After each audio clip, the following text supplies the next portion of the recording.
ಸ್ನೇಹಿತರೆ, ಕಲಬುರಗಿ ಕಥೆಗಳಿಗೆ ಸ್ವಾಗತ ಸುಸ್ವಾಗತ. ಎಲ್ಲ ಲೈಫ್ ಎಂಜಾಯ್ ಮಾಡ್ತಾ ಇದ್ದೀರಾ ಅಂತ ಭಾವಿಸಿದ್ದೀನಿ. ಇವತ್ತು ನಾನು ನಿಮ್ಮನ್ನು ಐತಿಹಾಸಿಕ ಕಲಬುರಗಿ ಕೋಟೆ ಒಳಗೆ ಕರ್ಕೊಂಬಂದಿದ್ದೀನಿ. ಕಲಬುರಗಿ ಕೋಟೆ ಒಳಗೆ ಏಷ್ಯಾದ 2ನೇ ಅತಿ ದೊಡ್ಡ ಮಸೀದಿ. ನೋಡೋಕ್ಕೆ 2 ಕಣ್ಣು ಸಾಲಲ್ಲ ಅಂತ ಐತಿಹಾಸಿಕವಾದಂಥ ಮಸೀದಿಗೆ ನಾನು ಕರ್ಕೊಂಬಂದಿದ್ದೀನಿ. ಆರ್ಕಿಟೆಕ್ಚರ್ ಅಂದರೆ ಏನು ಅಂತ ಮಸೀದಿ ಒಳಗೆ ನಾವು ನೋಡಿ ತಿಳ್ಕೊಬೋದು. ಬನ್ನಿ, ನಮ್ಗೆ ತೋರಿಸ್ತೀನಿ ಬನ್ನಿ.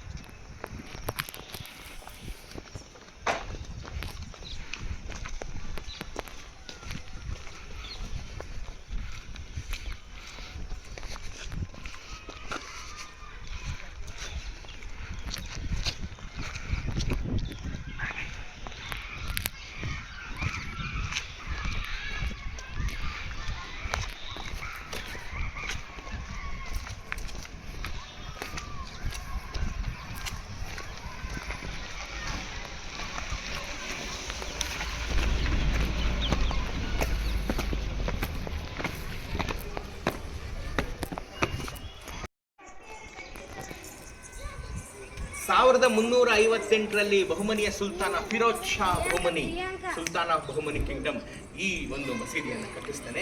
ಗುಲ್ಬರ್ಗಾದ ಜುಮಾ ಮಸೀದಿ ಅಂತ ಇದೆ ಹೆಸರು. ಗುಲ್ಬರ್ಗಾದ ಮುಖ್ಯವಾದ ಮಸೀದಿ ಇದು. 3000 ಜನ ಒಂದೇ ಸರಿ ಕೂತು ಪ್ರಾರ್ಥನೆ ಮಾಡುವಂಥ ರೂಫ್ ಇರುವಂಥ ಅತಿ ದೊಡ್ಡ ಮಸೀದಿ. ಬನ್ನಿ, ಇದರ ಆರ್ಕಿಟೆಕ್ಚರ್ಗೆ ನೀವು ಬೆರಗಾಗೋದು ಖಚಿತ. ಬನ್ನಿ, ಇಲ್ಲಿ ಅದರ ಶಾಸನ ನೀವು ಇದನ್ನ ಉರ್ದುನಲ್ಲಿ ನೋಡ್ಬೋದು. ಇಲ್ಲಿ ತೋರಿಸಿ, ಇಲ್ಲಿ ಉರ್ದುನಲ್ಲಿ ಶಾಸನ ನೋಡ್ತಾ ಇದ್ದೀರಾ. ಈ ಕಡೆನೂ ಒಂದು ಶಾಸನ ಇದೆ, ತೋರಿಸಿ. ಸ್ನೇಹಿತರೆ, ಈಗ ನೀವು ನೋಡ್ತಾ ಇದ್ದೀರಾ ಏಷ್ಯಾದ 2ನೇ ಅತಿ ದೊಡ್ಡ ಮಸೀದಿ.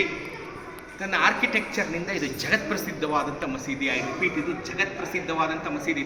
ತೋರಿಸಿ ಇದನ್ನು. ಈ ಕಡೆ ಮತ್ತು ಈ ಕಡೆ ನೀವು ಯಾವ ಕಡೆಯಿಂದನೇ ನೋಡಿದ್ರು ಈ ಆರ್ಚ್ಗಳು ನಿಮ್ಮನ್ನು ಮನಸ್ಸೂರೆಗೊಳ್ಳುವುದು ಖಚಿತ. ನಿಮ್ಮ ಮನಸ್ಸೂರೆಗೊಂಡ್ಬಿಡುತ್ತೆ. You become speechless. ಆ ಕಡೆಯಿಂದ ತೋರಿಸಿ, ನೀವು ಎಲ್ಲ ಕಡೆಯಿಂದ ತೋರಿಸ್ಬೇಕು. ಇವಾಗ ಎಷ್ಟು ಆರ್ಚ್ ಇದೆ? ये 240 आर्चेस है सर पूरी मस्जिद के अंदर, छोटे बड़े सब मिलाकर। कॉलम जो दिख रहे हैं 165 कॉलम है।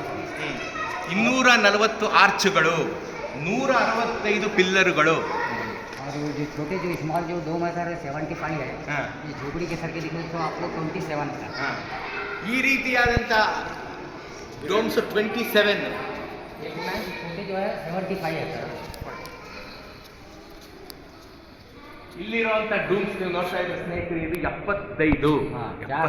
4 बड़ी है सर। टोटल आपको 106 पूरे डोम मिलते हैं सर। 106 ಒಟ್ಟು ಡೋಮ್ಗಳು ಈ ಮಸೀದಿಯೊಳಗಡೆ ಇದೆ.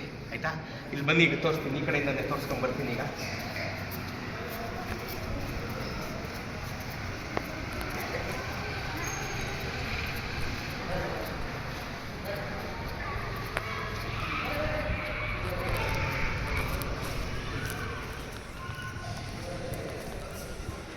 ಇದು ನಿಜವಾದ ಆರ್ಕಿಟೆಕ್ಚರಲ್ ಬ್ಯೂಟಿ.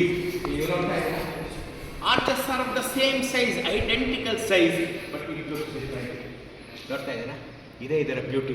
ಇನ್ನೊಂದು ಬನ್ನಿ, ತೋರಿಸ್ತೀನಿ.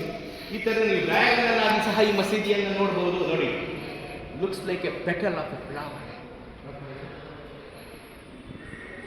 ನೋಡ್ತಾ ಇದ್ದೀರಲ್ಲ ನೀವು? ಈಗ ನಿಮಗೆ ಈ ಮಸೀದಿಯ ಮುಖ್ಯವಾದ ಬ್ಯೂಟಿಯನ್ನು ತೋರಿಸಿ, ಅಕೌಸ್ಟಿಕ್ಸ್ ಅನ್ನು ತೋರಿಸಿ, ಮಿಕ್ಕಿದ್ದು ನಾವೇ ತೋರಿಸ್ತೀವಿ. ಈಗ ಇವರು ಈ ಮಸೀದಿಯ ಅಜಾನನ್ನು ಕೂಗ್ತಾರೆ, ಅಂದರೆ ಪ್ರಾರ್ಥನೆಯನ್ನು ಹೇಳ್ತಾರೆ. ಈ ಮಸೀದಿಯ ಪ್ರಾರ್ಥನೆಯನ್ನು ಹೇಳ್ತಾರೆ. ಅದು ಎಷ್ಟು? 230 ಫೀಟ್, 240, 240 ಅಡಿಗಳ ದೂರದಿಂದ ಇವರು ಇದರ ಪ್ರಾರ್ಥನೆಯನ್ನು ಹೇಳ್ತಾರೆ. ನಾನು ಇಲ್ಲಿ ನಿಂತ್ಕೊಂಡು ಕೇಳಿಸ್ಕೊತೀನಿ. ಪಕ್ಕದಲ್ಲಿ ಕಿವಿಯೊಳಗೆ ಹೇಳಿದಷ್ಟು ಸ್ಪಷ್ಟವಾಗಿ ನಿಮಗೆ ಇವರ ಪ್ರಾರ್ಥನೆ ಕೇಳುತ್ತೆ. ಅಕೌಸ್ಟಿಕ್ಸ್ನ ಮಜಾ ಅಂದರೆ ಇದೆ, ರೋಮಾಂಚಕತೆ. ಬನ್ನಿ, ಮತ್ತು ಅದೊಂದು ಹೇಳಿ. ಇವರು ಇಲ್ಲಿಂದ 240 ಅಡಿಗಳ ದೂರ ಕಾಣ್ತಾ ಇದೆಯಲ್ಲ ನಿಮಗೆ ಪ್ರೇಯರು, ಅದು 240 ಅಡಿಗಳ ದೂರದಲ್ಲಿದೆ. ಅಲ್ಲಿಗೆ ಹೋಗಿ ಇವರು ಪ್ರಾರ್ಥನೆಯನ್ನು ಮಾಡ್ತಾರೆ. ನಾವು ಇಲ್ಲಿ ನಿಂತ್ಕೊಂಡು ಕೇಳಿಸ್ಕೊಳ್ಳೋಣ.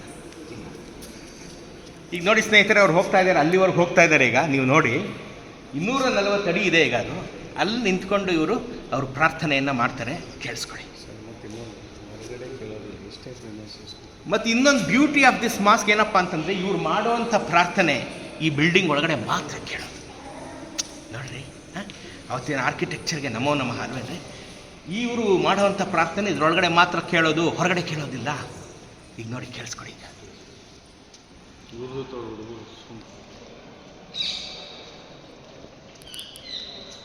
ಕೇಳ್ತಾ ಇದ್ದೀರಲ್ಲ ಸ್ನೇಹಿತರೆ, ಭಾಳ ಪಿನ್ ಡ್ರಾಪ್ ಸೈಲೆನ್ಸ್. ಬೆಳಗ್ಗೆ ಹೊತ್ತು ಬಂದ್ಬಿಟ್ರಂತೂ ಇನ್ನೂ ತುಂಬ ಸೈಲೆನ್ಸ್ ಇರುತ್ತೆ. ಈಗ ಕೇಳಿಸ್ಕೊಳ್ಳಿ.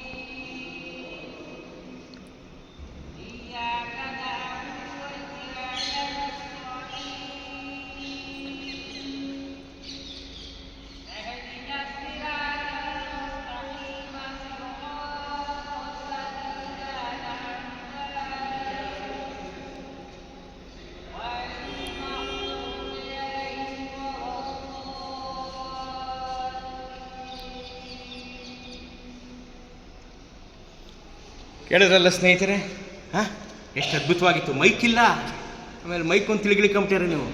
ಮೈಕ್ ಇಲ್ಲದಲೇ ಎಷ್ಟು ಸ್ಪಷ್ಟವಾಗಿ 240 ಅಡಿಗಳ ದೂರದಿಂದ ಈ ಪ್ರಾರ್ಥನೆ ಇಲ್ಲಿ ನೆರೆದಿರಬಹುದಾದಂಥ 3,000 ಜನ ಭಕ್ತರಿಗೆ ಕೇಳಿಸುತ್ತೆ ಅನ್ಬೇಕಾದ್ರೆ ಈ ಆರ್ಕಿಟೆಕ್ಟ್ ಎಷ್ಟು ಚೆನ್ನಾಗಿರ್ತದೆ. ಹಾಂ, from where they came this architect? Spain and Iran. Spain ಮತ್ತು ಇರಾನಿನಿಂದ ಬಂದಂಥ ವಾಸ್ತುಶಿಲ್ಪಿಗಳು ನಿರ್ಮಾಣ ಮಾಡಿದಂಥ ಮಸೀದಿ ಇದು. 1358ರಲ್ಲಿ ರೀ. ಸುಲ್ತಾನ್ ಫಿರೋಜ್ ಶಾ ಬಹುಮನಿ ಅವತ್ತಿನ ಕಾಲದಲ್ಲೇ ಆರ್ಕಿಟೆಕ್ಟ್ಸ್ನ ಇಂಪೋರ್ಟ್ ಮಾಡ್ಕೊಂಡು ಈ ಮಸೀದಿ ಕಟ್ಟಿಸ್ತಾರೆ. ಅಂದರೆ ನಮ್ಮ ಇಲ್ಲಿನ ಹಿರಿಯರು, ಈ ಊರಿನ ಹಿರಿಯರು ಹೇಳೋ ಹಾಗೆ ಉತ್ತರ ಕರ್ನಾಟಕದ, ಬಹುಶಃ ಕರ್ನಾಟಕದ ಅವತ್ತಿನ ಅತಿ ದೊಡ್ಡ ಪ್ರಾಜೆಕ್ಟ್ ಇದು ಅಂತ ನಾವು ಹೇಳ್ಬೋದು. ಅತಿ ದೊಡ್ಡ ಪ್ರಾಜೆಕ್ಟ್, ಅವತ್ತಿನ ಕರ್ನಾಟಕದ ಅತಿ ದೊಡ್ಡ ಪ್ರಾಜೆಕ್ಟ್ ಇದು. 1358ರಲ್ಲಿ ನಡೆದಂಥ ಅತಿ ದೊಡ್ಡ ಪ್ರಾಜೆಕ್ಟು. ಹಾಂ, ಅದು ಮುಘಲ್ ರಾಜರು, ಹಾಂ, ಮುಘಲ್ ರಾಜನಾದಂಥ ಔರಂಗಜೇಬ ಬಂದು ಈ ಪ್ರಾಜೆಕ್ಟ್ ನೋಡ್ಕೊಂಡು ಹೋಗಿದ್ದ ಅಂತ ಸಹ ಇಲ್ಲಿನ ಹಿರಿಯರು ಹೇಳ್ತಾರೆ, ಇತಿಹಾಸಕಾರರು. ಈ ಪ್ರಾಜೆಕ್ಟ್ ಇಷ್ಟು ದೊಡ್ಡದಾಗಿ ಹೇಗೆ ನಡೀತಾ ಇರ್ಬೋದು, ಹೇಗೆ ಕಟ್ಟಿಸ್ತಾ ಇರ್ಬೋದು, ಏನು ವಾಸ್ತುಶಿಲ್ಪ ಇಲ್ಲಿ ಸೇರ್ಕೊಂಡಿರ್ಬೋದು ಅನ್ನೋದನ್ನು ಖುದ್ದು ಔರಂಗಜೇಬ ಬಂದು ಇದನ್ನು ವೀಕ್ಷಣೆ ಮಾಡ್ಕೊಂಡು ಹೋಗಿದ್ದ ಅಂತ ಇತಿಹಾಸ ಬರೀತಿದೆ. ಎಂಥ ರೋಮಾಂಚಕತೆ ಅಲ್ವನ್ರಿ. ಮತ್ತು ಇಲ್ಲಿ ಬನ್ನಿ, ಇಲ್ಲಿ ಹೌದು. ಹಾಂ,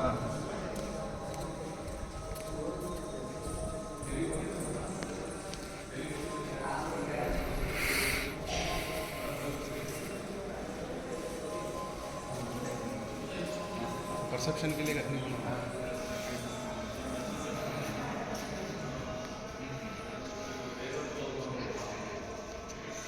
ಎಲ್ಲಿ ಎತ್ತ ನೋಡಿದ್ದಾರೆ ಅಂತ ಈ ಆರ್ಚ್ಗಳ ಬ್ಯೂಟಿಯೇ ನಿಮ್ಮ ಇಡೀ ಮಸೀದಿಯನ್ನು ತುಂಬಿಸ್ಕೊಂಡಿದೆ ಅಂತ ನಾನು ಹೇಳ್ಬೋದು. ಯಾಕೆಂತಂದರೆ ಇಂಥ identical arches, this are all identical. ಒಂದೇ ಒಂದು ಮಿಲಿನೂ ಆ ಕಡೆ ಈ ಕಡೆ ಇಲ್ಲ. All arches are identically made. ಎಷ್ಟು ಚೆನ್ನಾಗಿ ಅವತ್ತು ಮಾಡಿರ್ಬೋದು, ಏನು ಟೆಕ್ನಾಲಜಿ ಅವತ್ತು ಉಪಯೋಗಿಸಿರ್ಬೋದು, ಎಂಥ ಕರತಲ ಮೂಲಕ ನಿಪುಣ ಕೆಲಸಗಾರರು ಅವತ್ತು ಕೆಲಸ ಮಾಡಿರ್ಬೋದು. ಒಬ್ಬ ಕಾರ್ಯಕರ್ತನಾಗಿ ನನಗೆ ಹೆಮ್ಮೆ ತರುವಂಥ ಆರ್ಕಿಟೆಕ್ಚರ್ ಕಂಡಿದೆ ಅಲ್ವೇ?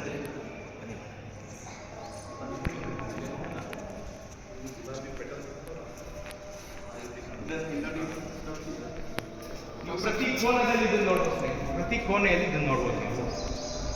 ಪ್ರತಿ ಕೋನದಲ್ಲಿ ಇದನ್ನು ನೋಡ್ಬೋದು.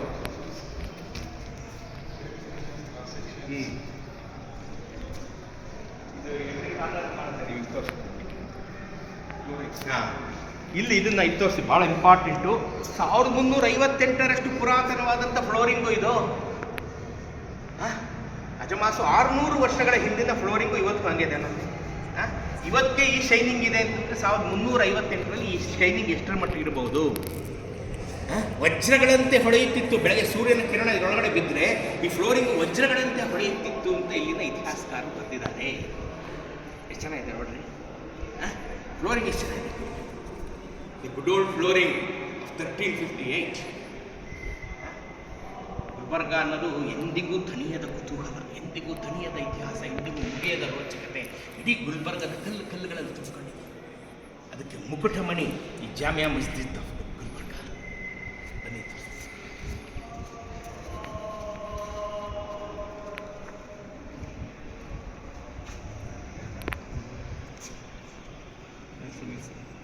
ಸ್ನೇಹಿತರೆ, ಫ್ಲೋರಿಂಗು ಇನ್ನೊಂದ್ಸಲಿ ನೋಡ್ಕೊಂಬಿಡಿ.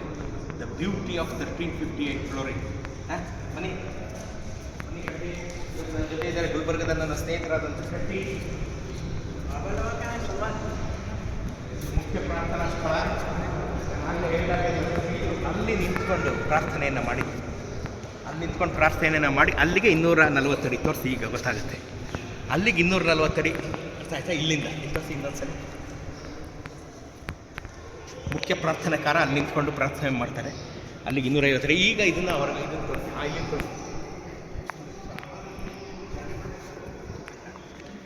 ಈಗ ಇದರ ಒಳಗಡೆಯ ಅಂದಚಂದವನ್ನು ತೋರಿಸಿ ಎಷ್ಟು ಚೆನ್ನಾಗಿದೆ ಅಂತ. ಇದು ವರ್ಣನೆಗೆ ನಿಲ್ಕದ್ದು. ಮತ್ತೊಂದು ಹೇಳೋದು ಮತ್ತೆ ಸ್ನೇಹಿತರೆ, ಈ ಹೂಗಳನ್ನು ನೀವು ನೋಡ್ತಾ ಇದ್ದೀರಲ್ಲ, ತೋರಿಸಿದ ಹೂಗಳು, ಆ ಹೂಗಳು 158 ಹೂಗಳಿದೆ. ಒಂದು ಹೂ ಇದ್ದಂತೆ ಇನ್ನೊಂದು ಹೂವಿಲ್ಲ, ಒಂದು ಹೂವಿದ್ದಂತೆ ಇನ್ನೊಂದು ಹೂವಿಲ್ಲ. ಒಟ್ಟು 158 ಫ್ಲವರ್ಗಳು ಇದರಲ್ಲಿ, ಹೂಗಳಿಂದ ನೀವು ನೋಡ್ತಾ ಇರ್ಬೋದು. ಎಲ್ಲ ಸುಣ್ಣದ ಗಾರೆಯಿಂದ ಮಾಡಿರುವಂಥದ್ದು. 600 ವರ್ಷಗಳ ಹಿಂದಿನ ಸುಣ್ಣದ ಗಾರೆ ಈಗಲೂ ಗಟ್ಟಿ ಮುಟ್ಟಾಗಿ ನಿಂತಿದೆ.